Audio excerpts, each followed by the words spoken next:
passe en poursuite d'une tradition qui implique effectivement des métamorphoses. On peut penser que l'invention de l'avenir est pratiquement impossible. Bonjour Catherine Becquet-Diviso. Bonjour Claude Tran. Vous avez été la première directrice du numérique pour l'éducation du ministère de l'Éducation nationale. Et je pense un artisan essentiel de l'entrée du numérique dans ce ministère. Mais à la base, vous êtes inspectrice générale de lettres. Et dès 2010, vous avez initié le premier rendez-vous des lettres. Le numérique a-t-il été un aiguillon pour cette initiative ? Eh bien, écoutez, l'initiative du rendez-vous des lettres, c'était de réfléchir à l'évolution de l'enseignement des lettres à l'heure du numérique. On n'est pas obligé de dire à l'heure du numérique, mais aujourd'hui, d'une manière générale, l'enseignement, la transmission des savoirs est interrogée et bousculée aussi par les environnements numériques. Donc, ça a été plus qu'un aiguillon, ça a été un défi, le numérique pour l'enseignement des lettres. Vous savez que, comme dit Bernard Stiegler, le numérique, c'est la nouvelle forme moderne et industrielle de l'écriture. Or, qu'est-ce que c'est l'enseignement des lettres ? C'est d'abord de transmettre aux enfants à la fois le goût pour les textes, la littérature, mais aussi le goût et l'envie d'écrire, la capacité aussi à écrire, à s'exprimer, à créer. Donc à interpréter aussi, ce qui est très important, c'est une discipline de l'interprétation. Donc si on considère que le numérique est la nouvelle forme de l'écriture moderne,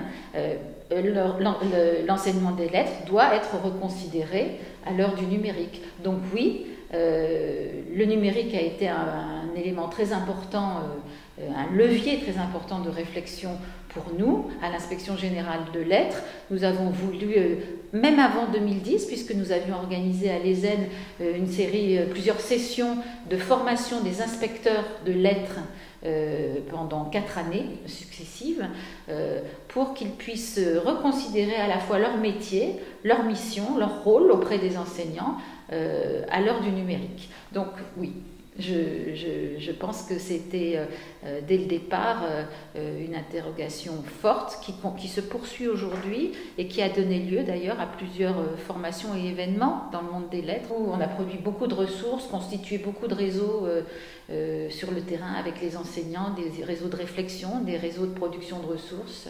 On est depuis des années mobilisés autour de cette question, même si ça n'apparaît pas. Le numérique, conséquence d'une forte accélération des technologies, semblait être l'apanage des scientifiques. Comment le numérique participe-t-il des métamorphoses des lettres et plus globalement du renouveau des humanités ? Une discipline qui s'intéresse à l'écrit et à la lecture, à l'écriture et à la lecture, est forcément touchée et particulièrement frappée par les transformations du numérique. Je dirais même que ça devrait être la première discipline qui s'intéresse à ce sujet-là, et c'est d'ailleurs ce que nous avons mis en place avec le Rendez-vous des lettres, qui est un événement annuel de réflexion qui réunit d'ailleurs aussi bien des praticiens, des enseignants, que des chercheurs, des universitaires, des partenaires culturels, autour de la question de la manière dont le numérique transforme et fait évoluer l'enseignement des lettres, mais aussi l'écriture littéraire, la littérature en général. Alors, la représentation qu'on a, les représentations, vous savez, sociales, on imagine les lettres comme une discipline à part qui est en dehors du champ de la science. Moi, je crois que ce sont des clivages qui n'ont plus grand sens aujourd'hui, pour les raisons que je vous ai expliquées précédemment. Ceux qui font le choix de la littérature aujourd'hui ont absolument besoin, quel que soit le champ, le domaine dans lequel ils travailleront plus tard ou ils étudieront à l'université, ont absolument besoin d'un socle de connaissances et de compétences numériques, j'allais dire, mais même en informatique, d'un bagage de connaissances, au moins sur les principes et les processus à l'œuvre dans le traitement des données, de l'information, le classement et l'organisation de l'information, et même la production d'écriture et de textes et de programmes dans la société qui est la nôtre. Je crois que ce sont des compétences et des notions qui sont absolument indispensables, y compris pour des élèves qui se destinent, si on peut dire, à des carrières, non pas littéraires parce que ça n'existe pas, mais des carrières liées aux humanités, au champ des sciences humaines et sociales. Alors en pratique, dans l'enseignement des lettres, le numérique peut renouveler les manières de lire et d'écrire, peut réenchanter la littérature, enfin en tout cas l'apprentissage de la littérature, c'est-à-dire en donnant aux élèves des modes d'accès et de compréhension très diversifiés et très différents. C'est une manière de les faire entrer dans les textes, parce que l'enseignement des lettres, c'est d'abord les textes, et dans l'écriture, tout à fait nouvelle. Moi, ce que j'ai observé dans les classes, parce qu'un inspecteur, ça va dans les classes, en plus, vous le savez, je suis toujours sur une mission d'études et de réflexion sur les pédagogies actives mises en place par les enseignants liés aux usages du numérique. Donc, ce que je vois essentiellement dans les classes, et pour ce qui est des lettres en particulier, c'est que l'écriture aujourd'hui est abordée déjà selon une dimension qu'on pourrait dire visuelle. On a beaucoup plus cette dimension visuelle de l'écrit d'écran. Le texte se donne à voir avec des repères visuels presque plastiques, ce qui était déjà le cas avant, mais qui est mis en valeur et en évidence, en relief dans l'enseignement des lettres. La deuxième chose, c'est la multimodalité du texte. C'est-à-dire que l'écriture numérique, c'est bien sûr du texte, mais c'est aussi du son, de l'image et la combinaison des trois, la vidéo. Donc cette multimodalité des langages numériques est très intéressante pour développer des pédagogies plus attractives et plus riches pour les élèves. La troisième dimension, je parlerai plutôt d'une dimension dynamique du texte. C'est le texte étudié comme processus de sa genèse jusqu'à l'interprétation et la remise à jour infinie et perpétuelle du sens. Ce qui permet aux élèves, par exemple, d'écrire dans les textes, d'augmenter les textes, d'enrichir les textes, de les réinterpréter, de les annoter, de les commenter, de partager leurs interprétations. La dimension collaborative de l'écriture et de la lecture est utilisée par les enseignants aujourd'hui, les enseignants de lettres qui utilisent le numérique. Ils profitent de ces potentialités de partage et d'élaboration conjointe, de co-construction du sens des textes. Donc ça, c'est quelque chose qui a vraiment bien dynamisé l'enseignement des lettres, non seulement l'écriture littéraire, mais l'enseignement des lettres. Et c'est cela la métamorphose ?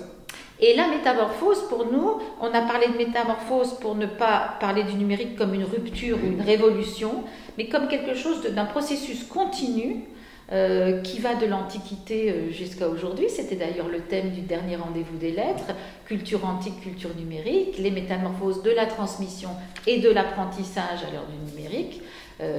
Oui, c'était bien le sujet de cette année, de montrer cette continuité et voir, on a parlé du renouveau des humanités, d'un nouvel humanisme même. Pour cette 7e édition, vous avez également interrogé le lien entre mémoire et transmission. Mémoire que le numérique exosomatise, transmission que le numérique, là encore, rend plus autonome.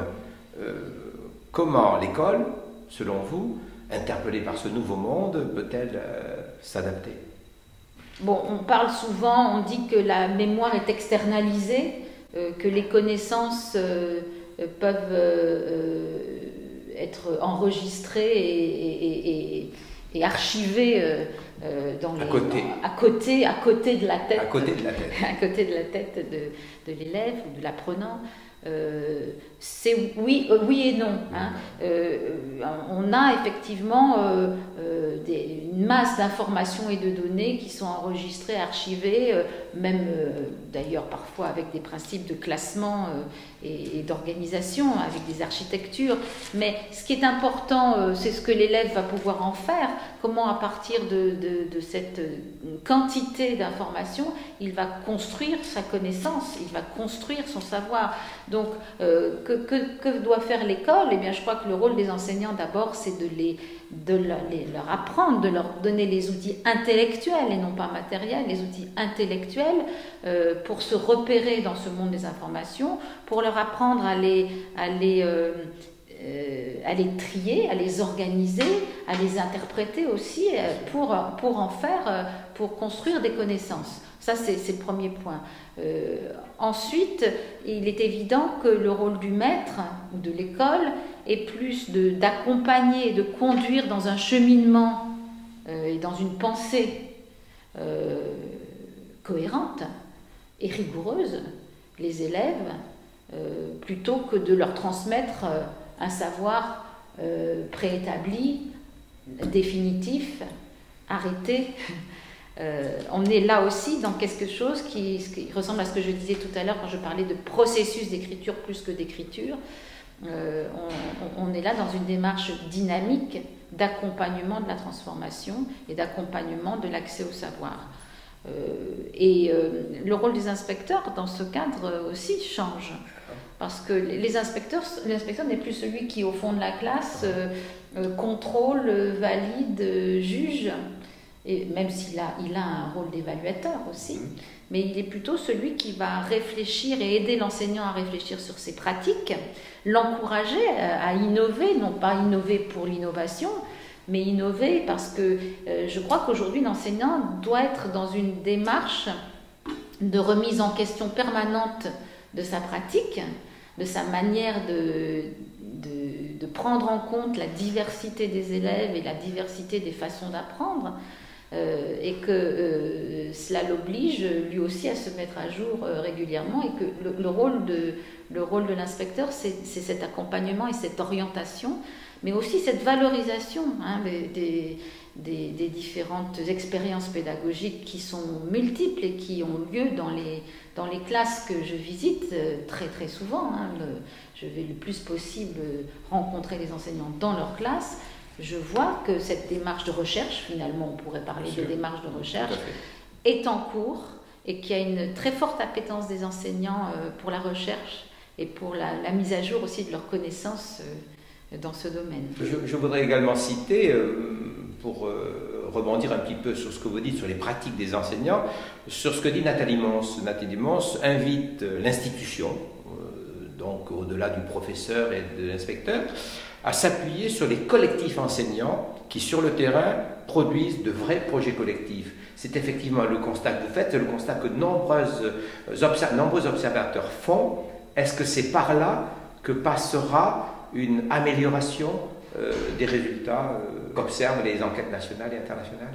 Que les progrès, que les améliorations passent par les enseignants, dans le sens où les enseignants aujourd'hui sont les acteurs majeurs de transformation de la pédagogie, oui. Alors, que ça passe par la collaboration des enseignants, j'en suis convaincue aussi, parce qu'il y a deux choses dans ce que vous avez dit. Il y a le fait que l'enseignant est le premier concerné et le premier acteur de la transformation pédagogique.